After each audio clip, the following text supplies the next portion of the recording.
நம்முடைய கர்த்தராகிய இயேசு கிறிஸ்துவின் பரிசுத்த நாமத்துக்கு கோடி கோடி கோடி ஸ்தோத்திரம் உண்டாவதாக. ஆமென். நம்முடைய சத்திய வசனம் நம்ம கண்ணுக்கு தீபம், நம்ம பாதைக்கு வெளிச்சம், நம்ம உடம்புக்கு அதுதான் ஆரோக்கியம், நம்ம மனசுக்கு அதான் சமாதானம், நம்ம முகத்துக்கு அதான் பிரகாசம். பரலோகத்தினுடைய பூலோகத்தினுடைய ஆசீர்வாதமும் ஐஸ்வர்யமும் எங்கே தான் இருக்குது? நம்முடைய பரிசுத்த வேதாகமத்தில் தான் இருக்குது. அல்லேலூயா, ஆமேன். அது கொடுத்த ஆவியானோருக்கு கொடி கொடி ஸ்தோத்திர துதிகன மகிமைகளை ஏறெடுக்கிறேன். அல்லேலூயா, ஆமேன். நீங்களாம் கர்த்தருக்குள் சந்தோஷமாக இருப்பீங்கன்னு நான் விசுவாசிக்கிறேன். கர்த்தருக்குள் சந்தோஷமாக இருப்பதே நம்முடைய பலனாக இருக்கிறது. அல்லேலூயா, ஆமேன்.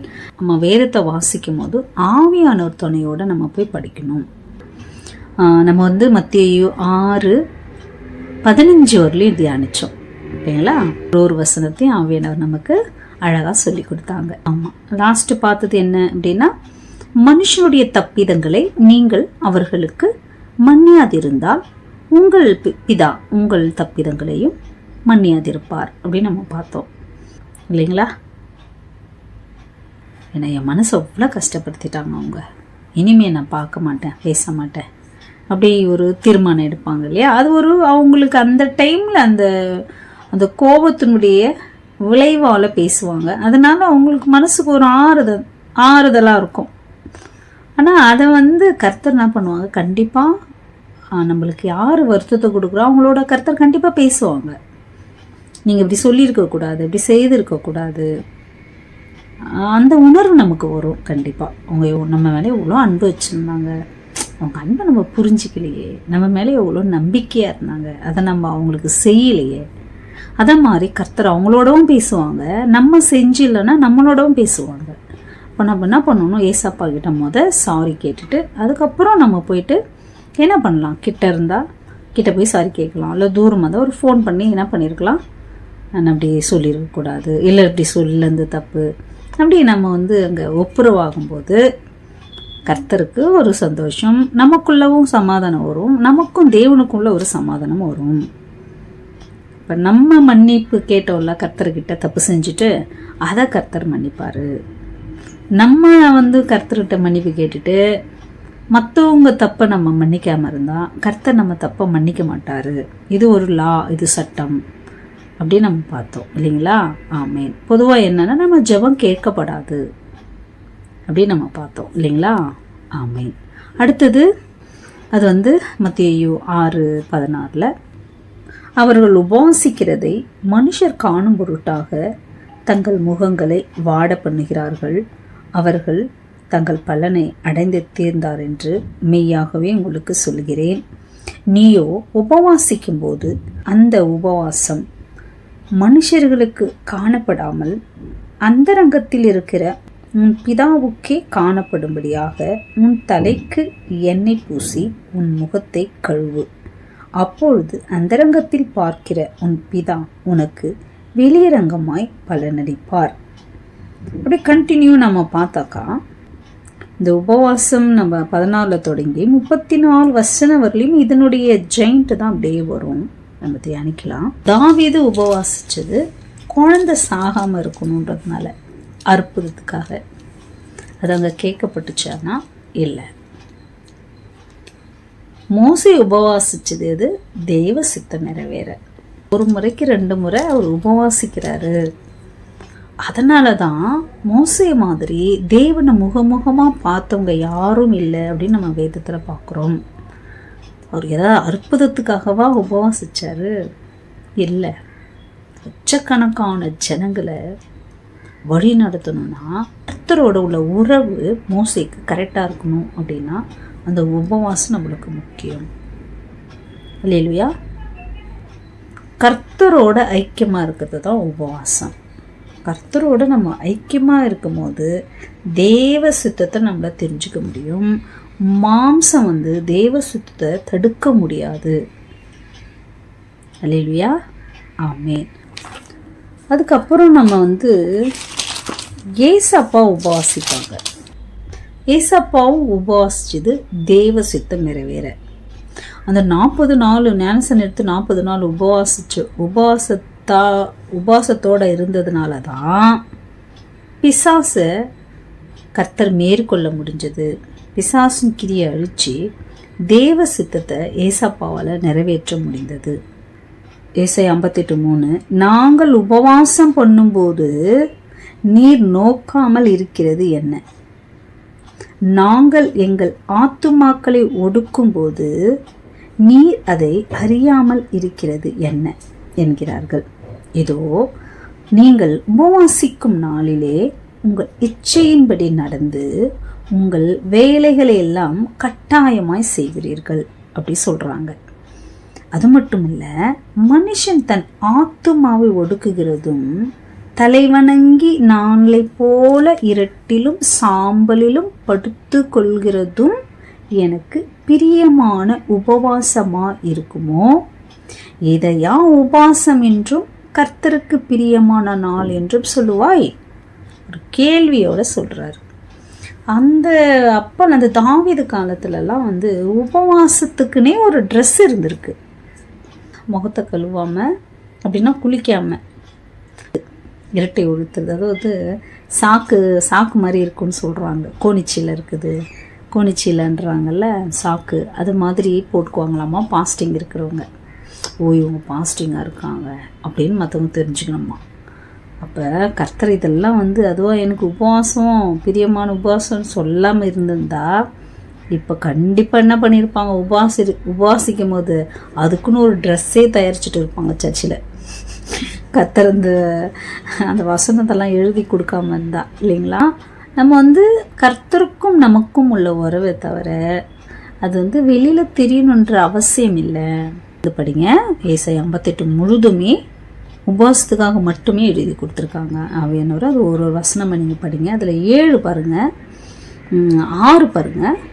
அக்கிரமத்தின் கட்டுகளை அவிழ்க்கிறதும் நுகத்தடியின் பிணைகளை நெகிழ்கிறதும் நெருக்கப்பட்டிருக்கிறவர்களை விடுதலையாக்குகிறதும் சகல நுகத்தடிகளையும் உடைத்து போடுகிறதும் பசி உள்ளவனுக்கு உன் ஆகாரத்தை பகிர்ந்து கொடுக்கிறதும் திறத்துண்ட சிறுமியானவர்களை வீட்டிலே சேர்த்து கொள்கிறதும் வஸ்திரம் இல்லாதவனை கண்டால் அவனுக்கு வஸ்திரம் கொடுக்கிறதும் உன் மாம்சமானவனுக்கு உன்னை ஒழிக்காமல் இருக்கிறதும் அல்லவோ எனக்கு உகந்த உபவாசம் அப்படி சொல்கிறாங்க. அல்லேலூயா. அப்போ உபவாசனா என்னவா? பசிச்சா அவனுக்கு சாப்பாடு கொடுக்கணும். இந்த நம்ம 5ஆம் அதிகாரத்தில் கர்த்தர் சொல்லி தந்தாங்க இல்லையா, அது மாதிரியெல்லாம் சேர்த்து தான் உண்மையான உபவாசம் அப்படி சொன்னது மட்டும் இல்லாமல் நீங்கள் அப்படியே தொடர்ந்து படிச்சுட்டே வந்தீங்கன்னா 13:14 என் பரிசுத்த நாளாகிய ஓய்வு நாளிலே உனக்கு இஷ்டமானதை செய்யாதபடி உன் காலை விலக்கி உன் வழிகளின்படி நடவாமலும் உனக்கு இஷ்டமானதை செய்யாமலும் உன் சொந்த பேச்சை பேசாமலும் ஓய்வு நாளை மனமகிழ்ச்சியின் நாள் என்றும் கர்த்தருடைய பரிசுத்த நாளை மகிமையுள்ள நாள் என்றும் சொல்லி அதை மகிமையாக எண்ணுவையானால் அப்பொழுது கர்த்தரின் மனமகிழ்ச்சியாக இருப்பார். எத்தனை வாட்டி இதை சபையில் கேட்டிருக்கோம், தியானிச்சிருக்கோம். ஆனால் உண்மையான உபவாசம் என்ன? தேவ சமூகத்தில் போகிறது, ஓய்வு நல்ல தேவ சமூகத்தில் இருக்கிறது. நம்ம சொந்த வேலையை செய்யாமல் தேவ சமூகத்தில் இருக்கிறது தான் உண்மையான உபவாசம்னு என்னைக்காவது நம்ம சொல்லி கொடுத்துருக்குறோமா? எதுக்கு தான் உபவாசம்? வீடு கட்ட, சாப்பாட்டுக்கு, துணிக்கு, கல்யாண பொண்ணு வேணும், பையன் வேணும், இதுக்கு தானே உபவாசிக்கிறோம். நம்ம என்னைக்காவது நம்ம குறைகளை, நம்ம பாவத்தை, நம்ம அக்கிரமத்தை அதை விடணும், கர்த்தரோட ஐக்கியமாக இருக்கணும் அப்படின்னு எப்பயாவது நம்ம உபவாசிச்சிருக்கோமா? தேவ சித்தத்தெல்லாம் நம்ம சேர்த்து தான் உண்மையான உபவாசம்ன்ட்டு என்னைக்காவது நம்ம சொல்லியிருக்கிறோமா, தியானிச்சிருக்கோமா? ஓய்வு நாளை அனுசரிக்கிறது உபவாசம் அப்படின்னா, ஓய்வு நாள் எதுக்கு அனுசரிப்போம்? கர்த்தரோட தானே அனுசரிப்போம், ஏசப்போட தானே நம்ம இருப்போம், அவரோட தேவ சமூகத்தில் ஐக்கியத்தில் இருக்கிறது தானே நம்ம இருப்போம். அப்போ அது கர்த்தருக்கு பிரியும், அதனால் உனக்கு மன மகிழ்ச்சி வரும், அதனால் உன் ஜெபம் கேட்கப்படும் அப்படின்னு சொல்கிறார தவிர உங்களுடைய தேவைகளுக்காக உபவாசம் இருன்னு இங்கே வேதத்தில் இல்லை. உபவாசத்தை குறித்து ஒரு தெளிவான கருத்தை ஏசப்பா சீடர்களுக்கு சொல்வார். மத்தேயு 17:14 அவர்கள் ஜனங்களிடத்திலே வந்தபோது ஒரு மனுஷன் அவரிடத்திலே வந்து அவர் முன்பாக முழங்கால் படியிட்டு, ஆண்டவரே, என் மகனுக்கு இறங்கும், அவன் சந்திர யோகியாய் கொடிய வேதனைப்படுகிறான், அடிக்கடி தீயிலும் அடிக்கடி ஜலத்திலும் விழுகிறான். அவனை உம்முடைய சீஷர்களிடத்திலே கொண்டு வந்தேன், அவனை சுஸ்தமாக்க அவர்களால் கூடாமல் போயிற்று என்றான். இயேசு பிரதியுத்தரமாக, விசுவாசம் இல்லாத மாறுபாடுள்ள சன்னதியே, எதுவரைக்கும் நான் உங்களோடு இருப்பேன், எதுவரைக்கும் உங்களிடத்தில் பொறுமையாயிருப்பேன், அவனை என்னிடத்திலே கொண்டு வாருங்கள் என்றார். இயேசு பிசாசை அதற்றினார். உடனே அவனை விட்டு புறப்பட்டது. அந்நேரமே அந்த இளைஞன் சுஸ்தமானான். அப்பொழுது சீஷர்கள் இயேசுவிடத்திலே தனித்து வந்து, அதை துரத்திவிட எங்களால் ஏன் கூடாமல் போயிற்று என்று கேட்டார்கள். அதற்கு இயேசு, உங்கள் அவிவிசுவாசத்தினாலே தான். கடுகு அளவு விசுவாசம் உங்களுக்கு இருந்தால் நீங்கள் மலையை பார்த்து அந்த இங்கே இருக்கிற மலை வேறு பக்கம் போங்க அப்படின்னா போகும் அப்படி சொல்கிறாங்க. அப்படின்னா விசுவாசத்தை குறித்த முக்கியத்துவத்தை சொல்கிறாங்க. நிஜமாகவே ஒரு மலை போயிட்டு இன்னொரு ஒரு இடத்துல போய் பெயர்ந்து நிற்குமா, அதுக்கு சொல்லலை. அந்த விசுவாசத்துக்குரிய மகிமையை சொல்கிறாரு, விசுவாசத்துக்குரிய மகத்துவத்தை சொல்கிறாரு. இந்த ஜாதி பிசாசு 21 இந்த ஜாதி பிசாசு ஜபத்தினாலும் உபவாசத்தினாலுமே அன்றி மற்ற எவ்விதத்திலும் அது புறப்பட்டு போகாது அப்படி சொல்கிறாங்க.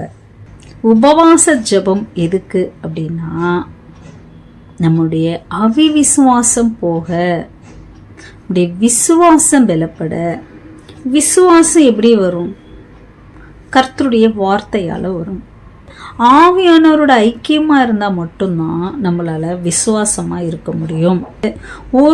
ஒரு வசனத்தில் பாதி தெரிஞ்சுக்கணும், பாதி விட்டுடுவோம். நம்ம எல்லா இடத்துலையும் நம்ம செய்கிற தவறு இதுதான். அடிப்படையாக எது நமக்கு முக்கியம் தேவையோ அதை விட்டுடுவோம்.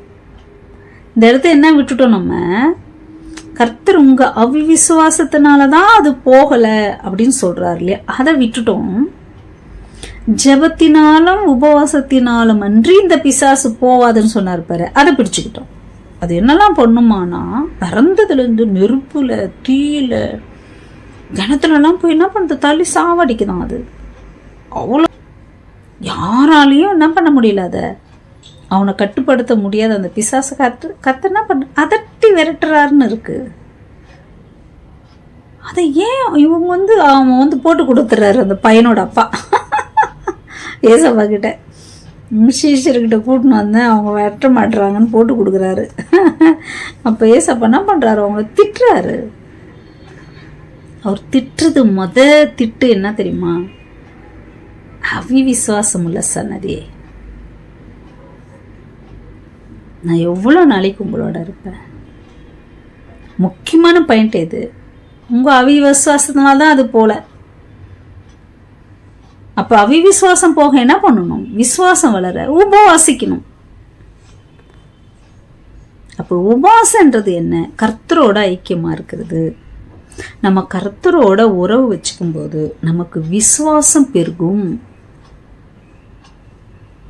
விசுவாசம் பெருகும் போது நமக்கு என்ன வரும்னா, தைரியம் வரும். ஆட்டோமேட்டிக்கா எந்த இடத்துல விசுவாசம் இல்லையோ அங்க பயம் வரும்.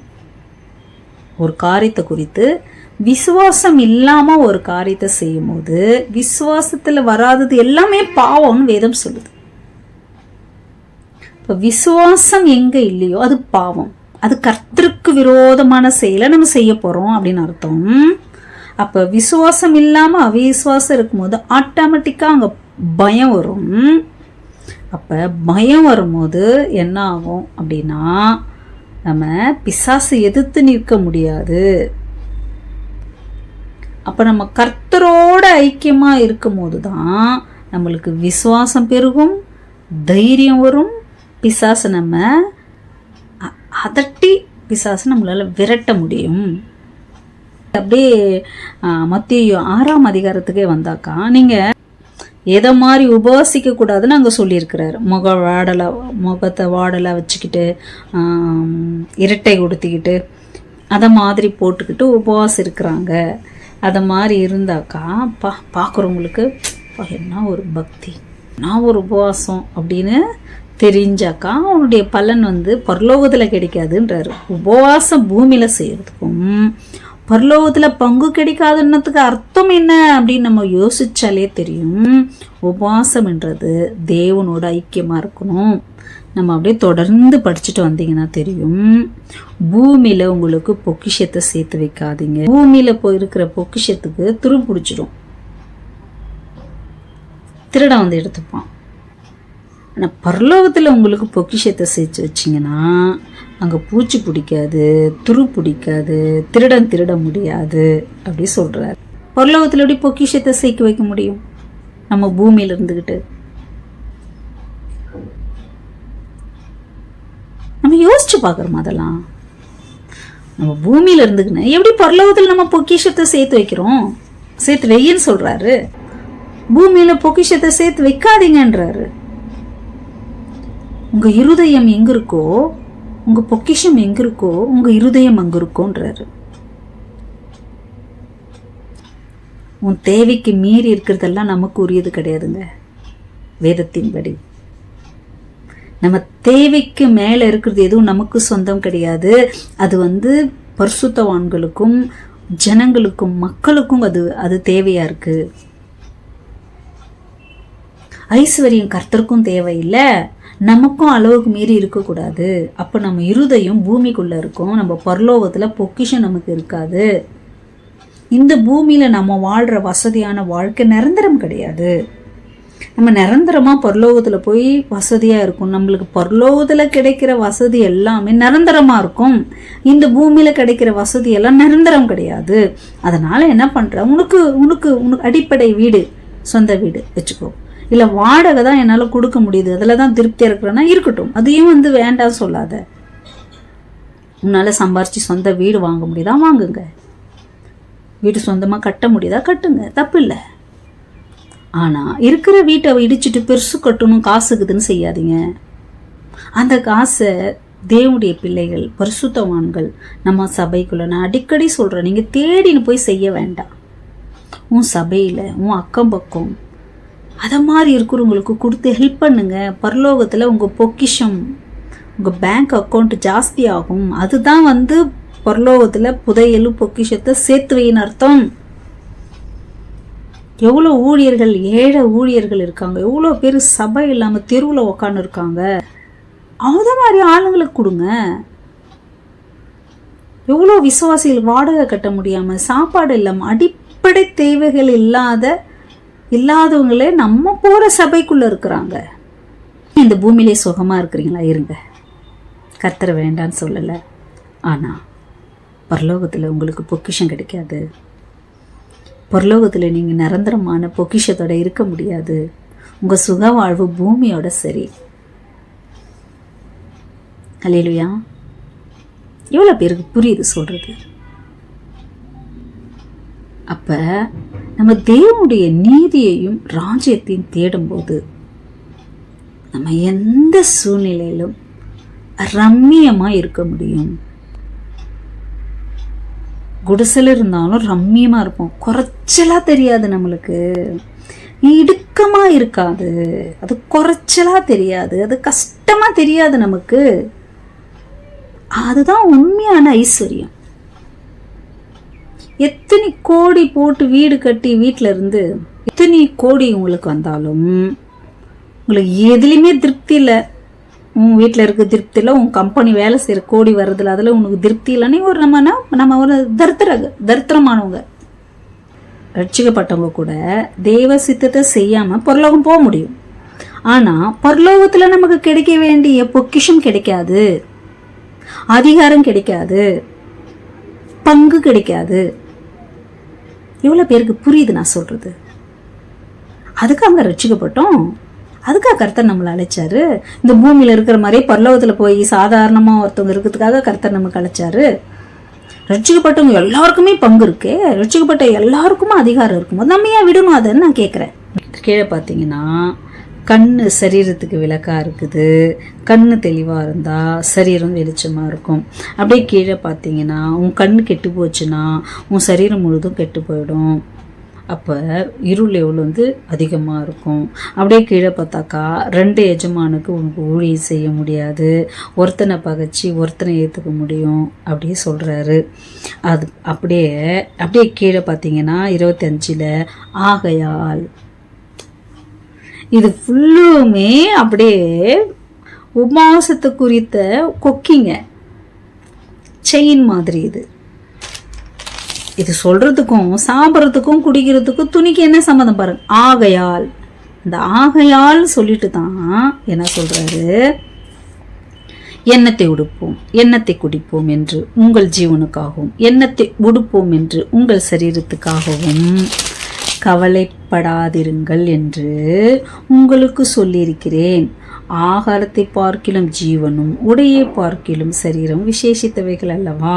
நீங்கள் படிச்சுட்டே வந்தீங்கன்னா இது விதைக்கிறது இல்லை, அறுக்கிறது இல்லை, சேர்த்து வைக்கிறது இல்லை, அது பாரு எவ்வளோ ஆடுது பாடுது சந்தோஷமாக இருக்குது அப்படின்னு அதை காமிச்சு விட்டுட்டு நீ கவலைப்படுறதுனால நீ ஒரு முழத்தை கூட்ட முடியுமா குறைக்க முடியுமா?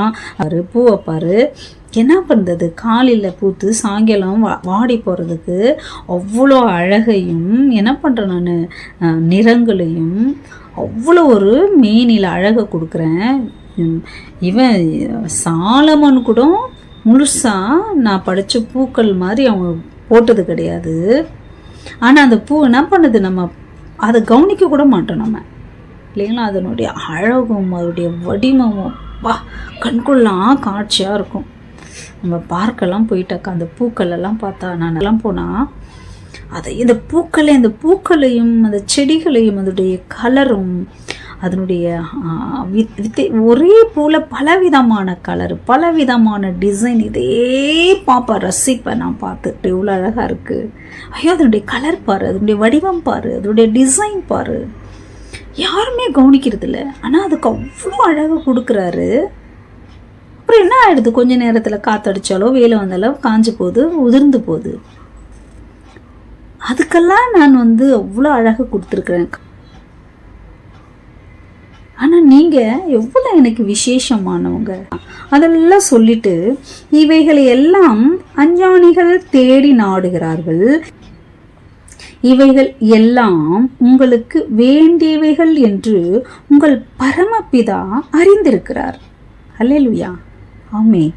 அப்படி சொல்லிட்டு ஆகையால் நாளைக்காக கவலைப்படாதிருங்கள், நாளைய தினம் தன்னுடையவைகளுக்காக கவலைப்படும், அந்தந்த நாளுக்கு அது அதன் பாடு போதும் அப்படி சொல்றாங்க. இங்கே நம்ம தெளிவா பார்த்தாக்கா எதுக்கெல்லாம் ஜெபிக்க வேண்டான்னு சொல்லியிருக்கிறாரோ, சாப்பிட்றதுக்கு குடிக்கிறதுக்கு தங்கிறதுக்கு துணி போடுறதுக்கு பையனுக்கு பொண்ணு பார்க்க பொண்ணுக்கு பையனை பார்க்க, இதுக்கெல்லாம் ஜெபிக்காதீங்கன்னு வேதம் சொல்லுது. நம்ம எதுக்கெல்லாம் ஜெபிக்கவே வேண்டாம், இதெல்லாம் எனக்கு தெரியும் உங்களுக்கு எப்போ என்ன கொடுக்கணும் செய்யணும் அப்படின்றத பறவையை கொண்டும் பூவை கொண்டும் நமக்கு சொல்றாரு. அற்பமான இவைங்களே நான் இவ்வளோ அழகா பார்க்குறேன்னா நீங்கள் என்னுடைய பிள்ளைங்க. நான் உங்களை எப்போ என்ன ஏற்ற வேலையில் உங்களுக்கு என்னெல்லாம் செய்வேன்னு எனக்கு தெரியாதா அப்படின்னு இதுக்கெல்லாம் ஜெபிக்கவே வேண்டான்னு சொல்றாரு கர்த்தர். நம்ம அதுக்கு தான் உபவாசம் எடுத்து ஜெபிக்கிறோம். மாம்சக்கிரி வளராம இருக்க உபவாசிக்கணும். நம்முடைய ஆவி மாம்சத்தை ஆளுகை செய்யணும்.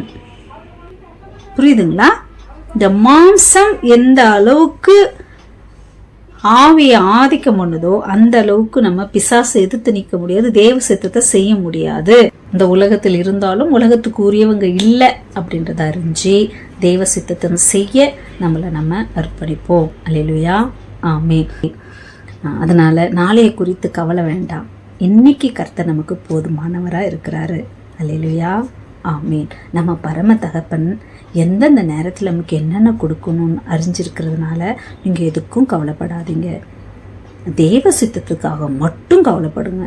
தேவ சித்தத்தை செய்யணுன்றதுக்காக மட்டும் கவலைப்படுங்க. அது நம்மளுக்கு மகிமையாக இருக்கும். அல்லேலூயா. அதனால் நமக்கு சந்தோஷம் கிடைக்கும். அல்லேலூயா, ஆமே. ஏசப்பா வாசற்படியில் நின்னுக்கிறாங்க. ஏசப்பா கது தட்டும் போது நாம் திறந்து நாம் அவரோடவும் அவர் நம்மளோடவும் மிகப்பெரிய ஒரு விருந்து பரலோகத்தில் நமக்கு 7 வருஷம் உண்டு. அந்த செலிப்ரேஷனை ஒரு நாளும் நம்ம விட்டுடக்கூடாது. ரட்சிக்கப்பட்டவங்க எல்லாரும் அதில் நம்ம என்ன பண்ணணும், பங்கு பெறணும். அல்லேலூயா, ஆமே. நம்முடைய கர்த்தராகிய இயேசு கிறிஸ்துவின் கிருபை, தேவனுடைய அன்பு, பரிசுத்தாவின் ஐக்கியம், சந்தோஷ சமாதானம் நம்மோட தேவ பிள்ளைகளோட ஏசப்பா வரவரையும் இருப்பதாக. ஆமே. பரலோக பாதை என் இயேசு, பரலோக பாதை என் இயேசு, பரலோக பாதை என் இயேசு, பரலோக பாதை என் இயேசு.